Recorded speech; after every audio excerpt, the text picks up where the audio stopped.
ఈరోజు తెలంగాణ ప్రభుత్వం 122 రోజులైతే మనం అందరం కూడా మహిళలకు ఆర్టీసీ బస్ సౌకర్యం, 500 రూపాయల గ్యాస్ సిలిండర్, 10 లక్షల ఆరోగ్యశ్రీ, 200 యూనిట్ల ఉచిత విద్యుత్, నియోజకవర్గానికి 3500 ఇండ్లు, రేషన్ కార్డులు ఇవి ఇవ్వడమే కాకుండా మేము ఇచ్చిన ప్రతి హామీ అమలు చేస్తామని ధైర్యంగా ఊర్లలో చెప్పండి. నిన్న హరీష్ రావు మాట్లాడుతూ ఉన్నాడు, డిస్ప్లే పెట్టుకొని చెప్తా ఉన్నాడు కాంగ్రెస్ పార్టీ హామీల గురించి. హరీష్ రావు గారు 3016 మందికి 16 రూపాయలు నిరుద్యోగ ప్రతి ఇచ్చిన వాళ్ళను మీరు ఓట్లాడుకొని మేము అడగం, వాళ్ళకి ఇయ్యనోళ్ళను ఇచ్చిన వాళ్ళని మేము అడగం. 3016 రూపాయల నిరుద్యోగ ప్రతి మీరు ఇచ్చుంటే మీరు వాళ్ళు ఓట్లాడుకోండి, మేము అడగం. మీరు గనుకలకు 3 ఎకరాలు సాగించుంటే మీరు ఓట్లాడుకోండి.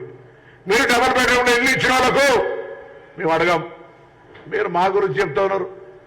4 నెలలు కానీ 10 ఏళ్ళు పరిపాలించిన వాళ్ళు మీరు ఒక్కసారి ఇట్లా చూపెడితే 4 ఏళ్ళు మీకు చూపెడితే గుర్తుంచుకోండి. మేము ఇలా కరువు కాంగ్రెస్ తెచ్చిందంటున్నారు.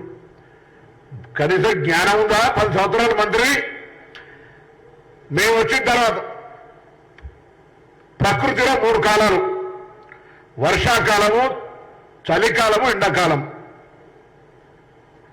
మేము వచ్చిన తర్వాత వర్షాకాలం రాలే.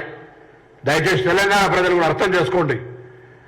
వర్షాకాలం టీఆర్ఎస్ ప్రభుత్వ అధికారాలు ఉన్నప్పుడే దాటిపోయింది. ఇప్పుడు ఎండాకాలం, మళ్ళీ వర్షాకాలం వస్తుంది. అప్పుడు వర్షాలు పడకపోతే కరువు. అసలు కరువు మీరు కూడా కారణమని అంటలే. ప్రకృతి అనేటువంటిది ప్రకృతి వైపరీత్యం జరిగింది ఇక్కడ. మీరు అధికారంలో ఉన్నప్పుడే వర్షాపాతం తక్కువైంది. నిజంగా చిత్తశుద్ధి ఉంటే చేతనైతే మాతో కలిసిరా, కేంద్రంలో కొట్లాడదాం.